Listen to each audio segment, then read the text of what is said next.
A good question to ask yourself, honestly, is if I were to double my business, what would break? Hmm. That will tell you the things that you need to do now so that when you get to that point in doubling your business, you won't be at that break point. Inspiring you to reach your goals and live your dream. This is the Keaton Nelson Show. Alrighty, guys, welcome back for another episode of the Keaton Nelson Show. I've got a really special treat for you today. Steph Tuss is on here. I'm super excited to interview her. Steph, thank you so much for being on the show today. Thanks for having me. I'm excited to be here. Yeah. So I love just to get started off, like, where are you from? How'd you grow up? Because I think it's really cool to see the transformation all the guests that I've had on have. So did you grow up like rich, poor, middle class, middle of nowhere city? What was it like? So I grew up in a small Midwestern city. My parents, my dad was a factory worker, so he worked at the local General Motors plant. And my mom was the credit manager at the local hospital, meaning she was the person that had to call everybody and say, hey, you have a bill that's past due. So super fun. So I would say I grew up middle class, the lower middle class. No entrepreneurs in my family other than my grandparents were dairy farmers, and I guess that would qualify sort of as small business, but had no background in business whatsoever. My plan was to go to college. I was the first in my family and both sides to get my college education. And my whole goal was to become a teacher and teach for 30 years and retire like all the other teachers I knew, and live off my retirement plan. That was the goal as an 18-year-old Steph. Gotcha. Tell me about where are you at today? What's life like now? So I think it's important I want to showcase like where I was to where I am now, because I really think it highlights possibility for a lot of people. Because I'm an accidental entrepreneur. This wasn't my plan. I never set out to be a business owner. I certainly never set out to be a CEO. Currently, I'm CEO of Life Is Now. We are a global coaching and consulting company for small business owners. We work with people all over the world. We have a team of about 12, and we're moving and shaking in the entrepreneurial world. Never could have imagined that I would be here, but I did go to college. I did graduate from college. I did get my first teaching job, which took me far away from home. I moved from Wisconsin, which was in the Midwest, to LA County, Los Angeles, to a small desert town, kind of a rough neighborhood experience, and set up shop as a teacher. By year 2, I realized there was no way in hell I could teach for 30 years. But I didn't think that I had any options. So I felt in year 2, oh my God, how am I going to get through this? So I leaned in further. I became the president of my teachers association at the ripe age of 25, because I figured if I could change some of the things with what I was dealing with, I might fall back in love with it. Right? Like, the Serenity Prayer, change the things you can and accept the things you can't. So I went with changing the things that I could. And in the process, got married. I actually married, my husband taught across the hall from me, so we're both educators. We got married and had our first child, and that's where my kind of step into entrepreneurialism came from. Gave birth to our first child. I was 26, and she was born really sick. So doctors couldn't figure out what was wrong with her. Nobody knew what was going on. She had failure to thrive. As a young mom, I literally thought I was murdering my own child because I had no idea what I was doing. And the doctors told me that they wanted to do invasive exploratory surgery at 3 weeks old. And something inside of me just sent alarm bells off. So I went on my own journey into research. This was, my oldest is now 22 years old. So this was 22 years ago, where it wasn't as much accepted to look outside of traditional medicine for answers.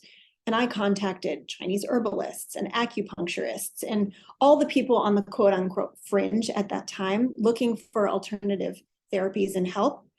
Stumbled across someone who just said to me, look, change your diet. You're nursing her. Maybe it's something you're eating. I changed my diet and all of her symptoms went away.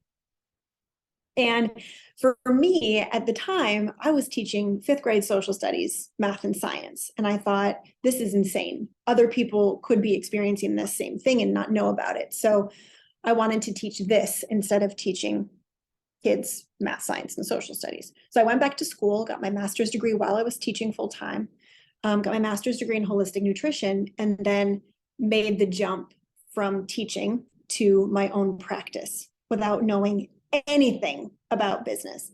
So much so that my principal, when I told her that I wasn't coming back next year, said to me that they would hold the position for me. So I had something to come back to when the business didn't take off, right? Which in my mind, I'm like, no way in hell am I coming back here if the business doesn't take off. So I built my business from the ground up. And I think I did so well because I didn't know that I shouldn't have been able to grow the business like I did. You know, sometimes when you know too much, it actually impedes your growth. And I was just so passionate about what I was doing, helping people get healthy through nutrition and solving health issues by looking at alternative therapies. And again, this was, you know, 20 years ago. So there wasn't a lot of people out there doing that. So I kind of had a corner on the market, and I grew really, really rapidly. Within 2 years, I was working with professional sports athletes, and also I was a nutritionist for a collegiate baseball team. And then I grew to the point where I couldn't grow anymore. And it caused me to hire my first coach, my first business coach, who is now my business partner. So in the process of that, I realized I was more in love with business and the strategy behind business and less in love with teaching people how to be healthy. And I sold my business and contacted my now business partner and said, hey, I want to come and work alongside you and build something pretty incredible, helping other entrepreneurs build their business.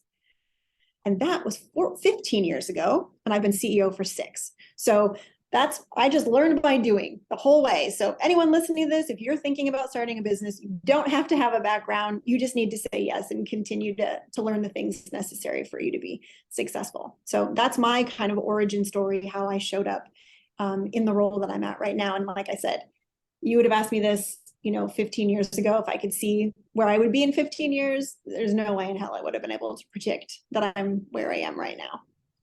Yeah, that is incredible. Tell me about how you're serving entrepreneurs now and what makes you guys different than everyone else. So we're currently serving entrepreneurs in 3 basic ways. So my business partner, David Nagel, is a mindset coach. He's prolific at mindset, and he really helps people figure out the why things are happening in their business. So all of your results are a reflection of who you're being and the decisions that you're making. So a lot of this has to do with mindset. And a lot of business owners, entrepreneurs, were born into middle class. Middle class comes with its own mindset, which is very different than an entrepreneurial mindset. So he helps with the identity upgrade from the middle class mindset to the entrepreneurial mindset, right? Because middle class is really built on security because you've got a set income, you've got to create a life around that. Entrepreneurial mindset is really about risk and growth, which is the exact opposite of the middle class mindset. And then I come in with the how. So I'm the behind the scenes tactical person, the team management, ops management, marketing, sales, and help them tactically build their business. And most of the time, when we can get them out of their own way from a mindset perspective, they're then able to implement the tactics to allow them to grow their business. Gotcha. What kind of problems are, I want to think like tactically, you said marketing, sales, and all these different things. Like what's like the most common thing that you're seeing the people you help come up against? Totally. Most people start coming to us because they're really unhappy. They've built a business based on hustle. They love to be in control. They have an aversion to getting help and asking for support. So we see business owners that are generally at the $1 or $2 million mark, and they've done it pretty much by themselves, or maybe with one key employee. And in order for them to grow and scale, they have to stop being the bottleneck, which requires a different way of thinking about who you are in your business. A lot of us as business owners have our value tied into what we do and how hard we work. Especially, again, if you grew up in a middle class mindset, right? Like, I mean, that's where I grew up. So I know this mindset very well, where it's like, if you can do something yourself, why would you hire someone else to do it for you? But when you're growing your business, you have to assign a value to your time, meaning your highest value for your time is in business development, relationship development, and probably sales. If you're the business owner and you're doing anything other than that, you're actually costing your business money. The idea is that you need to hire help to do the things that are a lower dollar value so that you can focus on the high dollar things that actually bring in business and make the business money and expand your level of exposure so that you continually have leads coming in. So one of the biggest problems we have, the people that we work with have, is not just necessarily tactical, but it's how to get themselves out of their way of the growth of their business, because they don't like to give up control. They've had bad experiences with trust in the past. They have a lot of pride wrapped up in their business, so they're worried about delegating to someone that may ruin their reputation or steal from them. I mean, the excuses run the gamut of why they need to do all this themselves, and they don't see how. They don't see how they can hire help. They have a discomfort with actually receiving support because they've always been the doer. Gotcha. So what's the first person that or first department that you're trying to fill when replacing the entrepreneur? Oh, that's an easy question to answer. And it's the one that most entrepreneurs resist the most. And that is, every founder, every business owner should have an executive assistant. So if you're managing your own inbox, if you're managing your own calendar, if you're booking your own travel, you are stealing from your company, because those are tasks that you could pay someone $12, $15, $20 an hour to do, where your time should be worth $100, $150, $200 minimum an hour. So by you continuing to do those tasks, you're not freeing up your time to focus on the things that can bring you in the most money. And it's one of the positions that people resist doing the most. They'd rather hire someone for sales or marketing before hiring an assistant, but the assistant is actually the person that frees them up enough so that they can build capital to make the additional hires. So true. Right. I mean, so a common, like, this is pretty well known. A common equation is take how much money you make from your business and divide it by 2,000. That's your hourly rate. If you wouldn't pay someone at that hourly rate to do some of the things you're doing, you should not be doing them. So if your hourly rate is $100, would you pay someone $100 to manage your inbox? Would you pay someone $100 an hour to book your travel? No. Right? So that's a key indicator that those things should be delegated and offloaded to someone else. Okay. What's the next person then? So we got our inbox covered, our scheduling, all of the admin stuff is being taken care of for the most part. What's the next part? So it really depends on the type of business you're in. So if you're in a service-based business, which most of our clients are service-based, they're attorneys, they're marketing agencies, they provide some kind of service based on knowledge. Your next hire should be program support or client support, so that you're not the one stuck in fulfilling the things that you sell. So if you're, let's say you're a law firm owner, if you're an attorney, your next hire should be another attorney, so that you can remove that from your plate so you can continue growing the business, because you'll get bogged down in the fulfillment, you'll get bogged down in the doing. So it's first the administrative assistant, and then it's client support, fulfillment, whatever that position is based on your business. And after that, it should be marketing.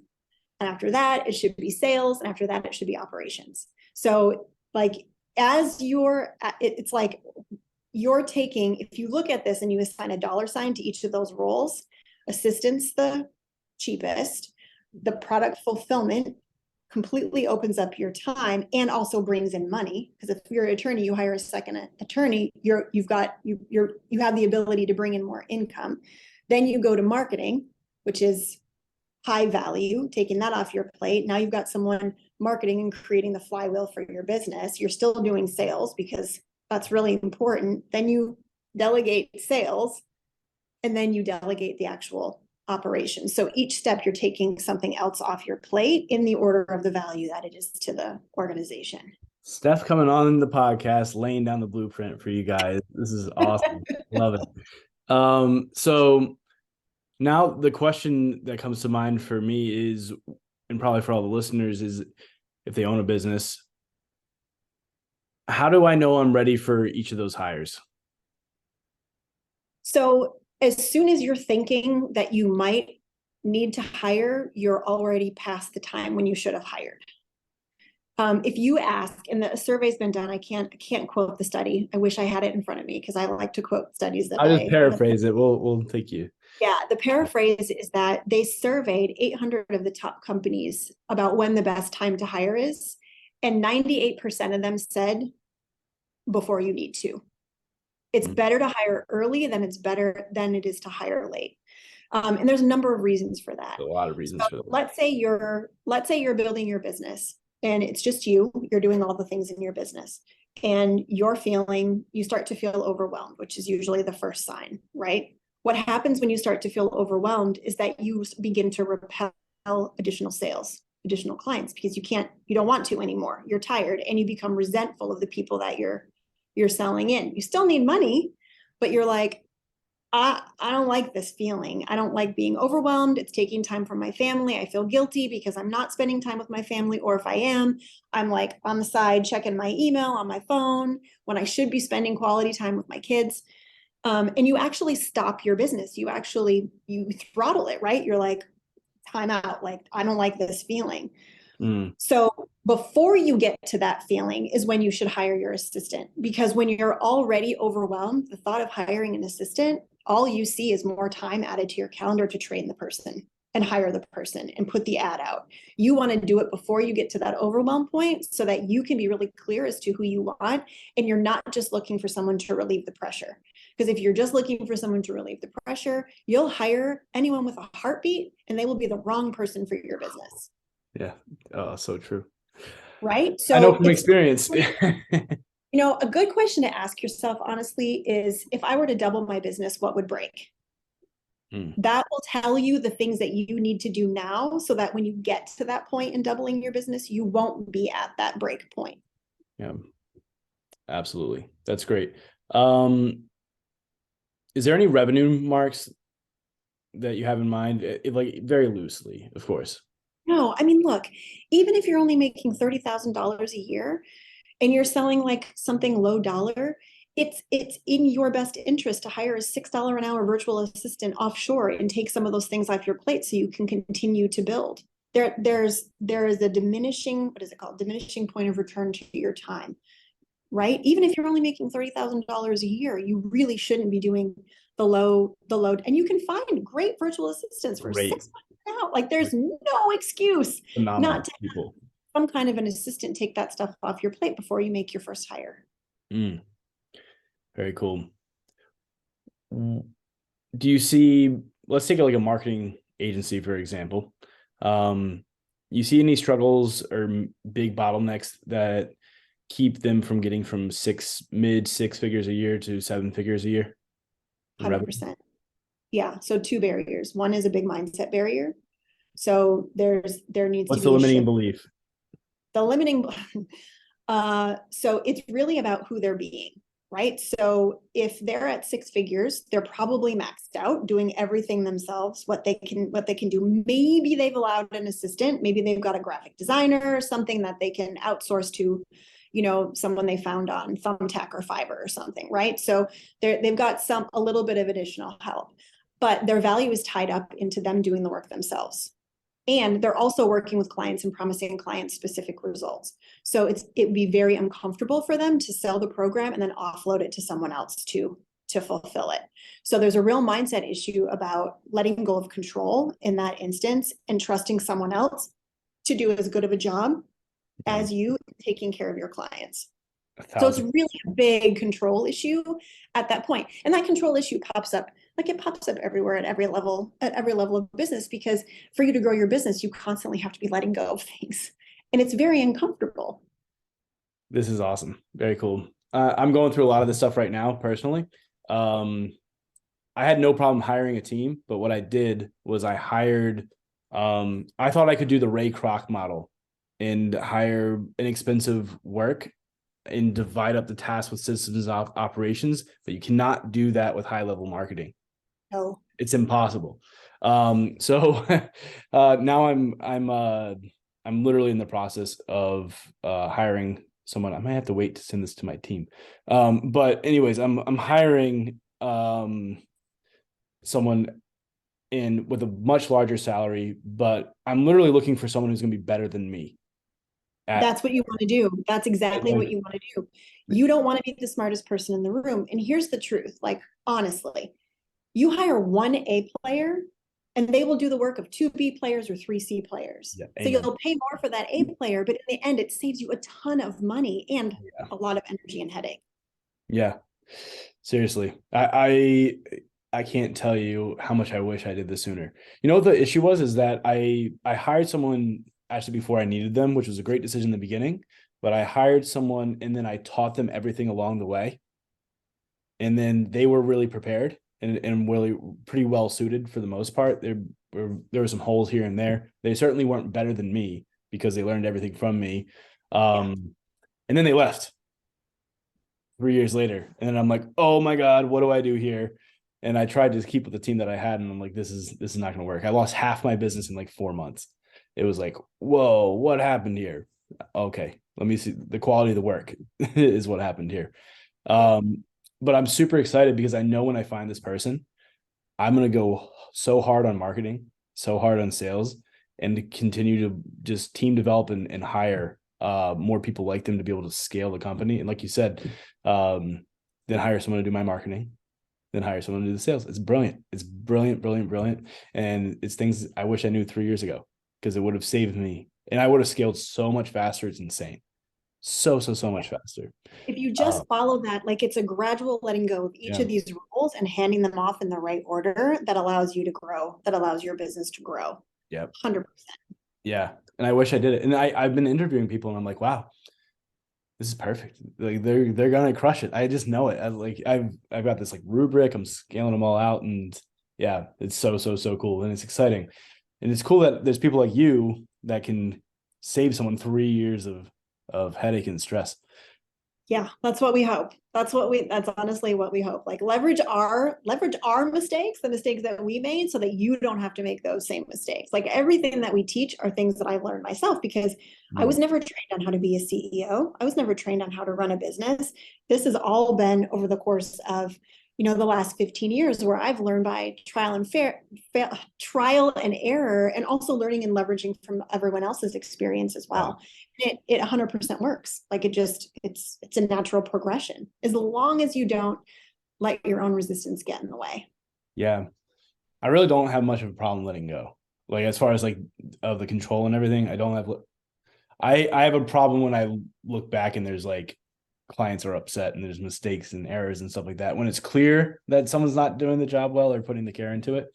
But I have no problem giving someone who's better than me or just as good as me or slightly, but like you got it. You go for it.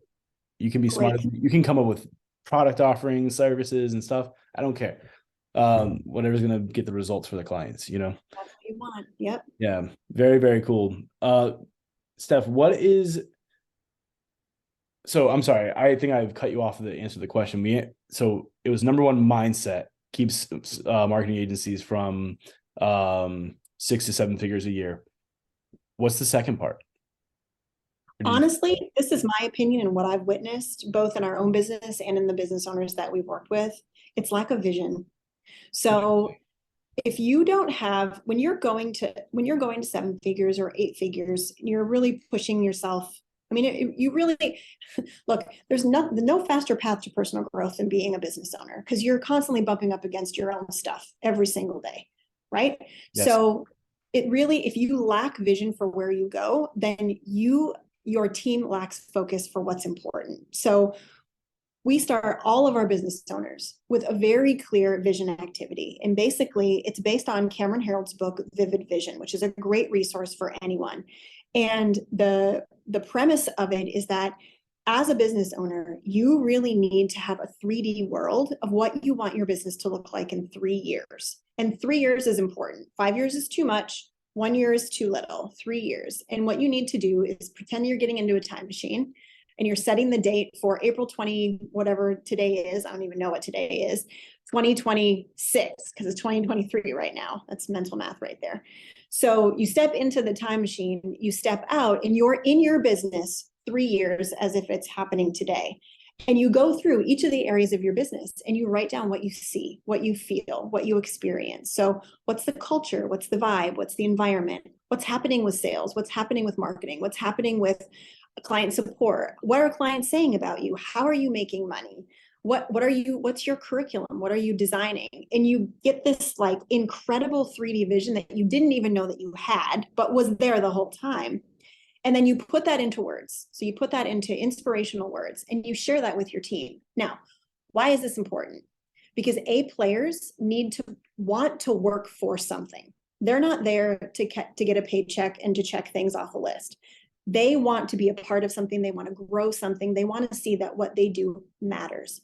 So if you present this vision to them, it should inspire them. It should give them a reason why they do the things that they do. And your team is going to come across obstacles as you go from six figures to 7 and then beyond. So you want to make sure that they're really clear on why they're doing what they're doing and they know how they can help you reach that vision. So everyone's on the same bus. Everyone's going the same direction. Everyone's going to end up at the same place. And why is that so important? Because without a vision, you run a reactionary business. You're constantly reacting to every single thing around you. This upset client here, this possible opportunity here, this new marketing strategy here, this new sales strategy here. And you don't have that North Star to say, wait, is this in alignment with our vision? Is this not in alignment with our vision? And are we doing something every single day to take us closer to the vision? And I really think that a lot of business owners miss the mark by not creating that vision and not sharing it with their team. Because there's something to be said about a rising tide lifts all ships, right? Like everyone knows where they're going and why they're going there.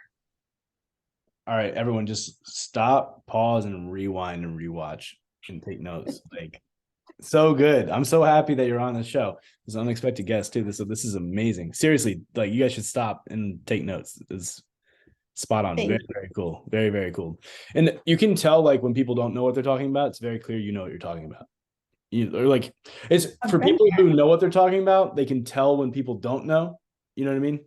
But it's very clear that you've gone through this many, many times with many, many people. So very, very cool. So with that being said, as a perfect segue for the question that I was going to ask, but I brought it back, was what's I'm sorry, I'm going to mess up the company's name, but like what's the vision for you guys? Where are you guys going? What's your 3D world in 3 years from now? Yeah, so we created our vision. We read it every single week as a team. So we're constantly looking at our vision. We're constantly saying, how are we doing here? What are we doing here? In 3 years. And here's the thing with the vision, there are no numbers attached. So it's not about a financial goal because to be honest, your team doesn't really care about a financial goal. It doesn't really affect them that much. They care more about what they want to be a part of. So for us, our 3-year vision is about how we're going to give back. So we want to create a program that fosters young entrepreneurs and also helps youths in need by creating experiences that get them out of the mindset that they're in. So we've got a really big push to give back to the community in terms of our youth, both entrepreneurially and just giving them new experiences to open their minds that there's something different and possible for them. Part of our vision is our sales team to build out a world-class sales team based in service so that we've got like silos of salespeople, that our marketing is just seamlessly interwoven with our sales. We're really clear on who our ideal client is, and we turn away everybody who's not our ideal client because we want win-wins across the board. So it's really about like what we aspire to be, how we aspire to be, and who we're being. We want a vibe that our office space is homey yet professional and upscale. And this is my actual office that reflects who we are as an organization. And we're taking steps every single day to work toward that vision. Now, that doesn't mean that some pieces of the vision don't change because you create your vision based upon what you know in the moment that you create your vision. And as you move toward it, new information may come in that might inform you saying, maybe that's not exactly what we want. So you can shift and change your vision as you're working through it as well. But our goal is to really empower leaders. Our focus is on leaders of organizations because we know if we help those leaders, that trickles down into their team and into their team's family, and we can create a huge impact that way. Beautiful. Beautiful. I got like some fun questions that I always ask everyone at the end of the show. So what are the top 3 character traits of a leader?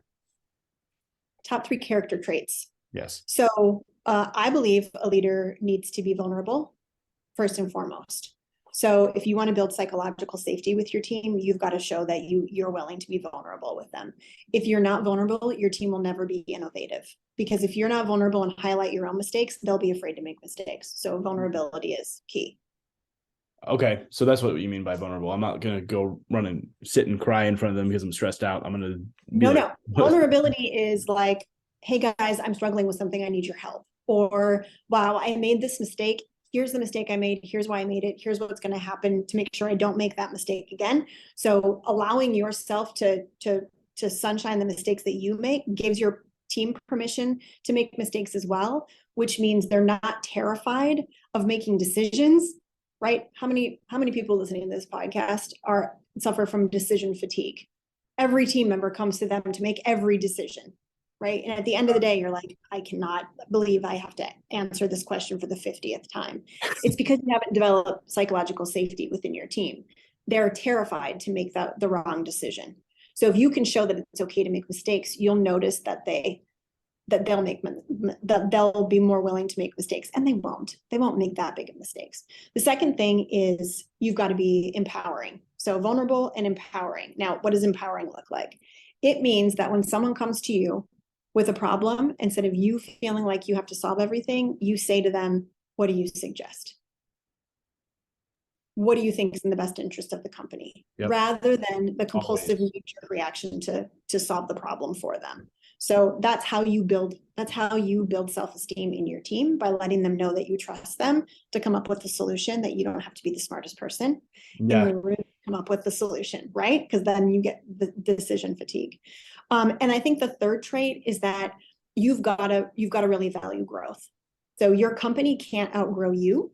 If you're not working on yourself and becoming better at what it is that you do, or a better leader or a better decision maker, then your company will stall out. So if you look at any great company, all the great companies, all of the leaders are coached by someone, mentored by someone. They're constantly learning and growing themselves as a human being. I think those are the top 3 traits.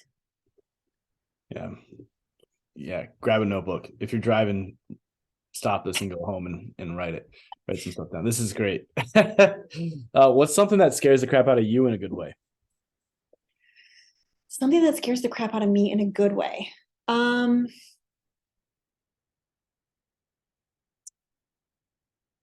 Gosh, I think I would be scared. Well, I do speaking, but I do speaking on kind of a smaller scale. I think if I got a speaking engagement that was in front of like 5,000 people, I would be like pooping my pants, honestly. That would scare me, but it would be the best kind of scare. It would be a huge growth opportunity. Yeah. And I think I would do just fine. It's not that I don't have the confidence in my speaking ability. It would just be like, oh, this is a really big deal and I'm scared. And what if I screw up? All the old programming stuff that would pop into your mind. Yeah. You guys teach Bob Proctor stuff, right? David is David was a business partner of Bob Proctor's for many years. So he learned a lot of what he teaches from Bob Proctor, but a lot of it is original as well. Gotcha. Yeah. So I was just going to say, like, it's the stick man, the two different sides of the stick man. Yeah. Anxiety and excitement are kind of the same emotion, just perspective. Yes. You're going to talk to anyone dead or alive and ask them one question. What question would you ask them? Talk to anyone dead or alive and ask them one question. Oh man, I'm on the spot. Talk to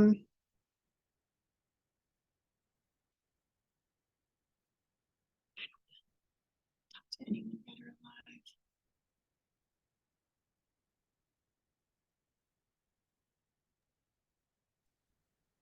I think it would be, so I'm a huge Maya Angelou fan. Read all of her books. I think she's absolutely incredible. So I would definitely want to talk to her. And I'm thinking that my question would be something around, how did you get the courage to be who you needed to be and do the things that you needed to do in the period of our time that all of this, like, that she did the things that she did. I think I would really like to know. I mean, I read a lot of her books, so I know a little bit, but like, I want to go a little bit deeper into that with her. Gotcha. Yeah, very cool. What's the top 3 things on your bucket list? I want to see the Grand Canyon. I've never seen the Grand Canyon. So my husband and I own an Airstream camper and we travel all over the place. I work virtually a lot of the time because I'm a huge adventure seeker.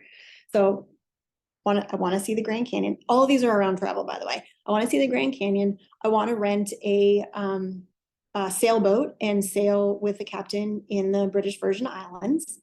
It's a huge, big goal of mine. And the third one, bucket list, I would say, I think I would want to speak in front of 5,000 or more people. I think that would be a bucket list item. Scares me, so maybe it should be a bucket list item. Yeah, that's great. You could do those this year. Well, the Grand Canyon's on my list for this year, just so you Yeah. know. I've been Cool. waiting a very long time. What's one book everyone should read? Okay. The book that's impacted my life the most is a book called Trust by Iyanla Vanzant. It had a profound impact on who I am as a person and who I am as a leader. And I read it 4 years ago. It helped me understand how to deal with people, how to think about things, how to see things clearly without emotion, so much so that I actually had trust tattooed on my wrist. So I highly recommend the book Trust by Iyanla Vanzant. I'm a voracious reader. I've got stacks of books everywhere, but if you were to ask me what has been the most impactful one for me, it would be that one. Yeah. You know the Knowing Doing Gap? I don't. Knowing Doing Gap? You got to go through TIR. I know you're not Bob Proctor consultants, but the second lesson is called the Knowing Doing Gap. And we just like know all the things we should do. It's not a book, but we know all the things we should do, but we just don't do them. It's like you're on a diet. You know you shouldn't eat that piece of cake, but you just eat it anyway. Yep, do it anyway. Right. So I know I should download this book, so I'm going to do it right now. It's Hernan Diaz. It's Iyanla Vanzant. What? Trust. How do you spell the last name? Her name, first name, Iyanla.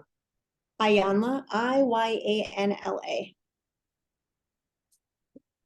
I'm gonna have to look that one up. It's not coming up on my books app. It's on Amazon.